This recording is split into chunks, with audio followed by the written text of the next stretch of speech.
well that goes over everything you need to know about Prettier, but if all you care about is simple code formatting, this is the perfect video for you. So the first step, you're going to need to go over this extensions tab. You're going to need to search for Prettier, and you'll see an extension called Prettier Code Formatter released by Prettier, and it'll have millions of downloads. That's how you know it's the right one. Just click on the button to install that, and then you'll probably have to refresh your Visual Studio Code, so just restart VS Code, and then that's all you need to do there. That'll give you Prettier. Then what you need to do is actually make it so you can actually configure Prettier. So if you go into your settings, just hit File, go all the way down here to Preferences, click on Settings, or you can use Control plus comma. And if you search here for Prettier, that's going to give you a section for all of the different Prettier things that you can configure. And as you can see, these are all the different things you can configure. In my opinion, I pretty much keep them all the default. I just don't like semicolons, so I have those turned off. Otherwise, everything else is essentially the default values, and I don't really worry about them.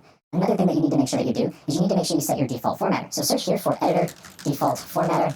Once you do that, you should see this pop up, and just make sure you set this to the Prettier code formatter, and don't use any of these other options. So Prettier code formatter is going to be your default. And the final thing you're going to want to do is go to Format on Save. So just search for Format on Save. You can either toggle this on for all of your files like I've done here, or if you want to, you can go over into your actual settings, and you can turn it on only for specific files. For example, I actually have it turned off on Markdown files, but if you wanted, what you could do inside of here is you could say JavaScript, React, and you could say Format on Save, True. And that's going to make sure that any JavaScript, React file is going to be Format on Save, True. You can do the same thing for just plain JavaScript files. In my opinion, I think it's fine just to leave it on for all files, because it'll make formatting HTML and CSS that much easier. Now, once you've done all that, that is pretty much set up Prettier for you. So now you can see if I go over this code and I just add some random, enters in here, maybe some enters in here, and I click save, it automatically formats my code in the way that Prettier thinks is the best way to format it. And in my opinion, along with many other people, that's a pretty good formatting that you should have. So I really like that Prettier does this. Again, I really love this when it comes to actually learning React, because it makes it so you don't have to worry about formatting on top of learning, and it just gives you really well formatted code. And if you want to go ahead and maybe get some deeper into the customizations of Prettier, or maybe you're not using VS Code, check out a video link in the description. It goes over everything you ever need to know about Prettier, but honestly, this is all you really need to know if you want to follow along with this course.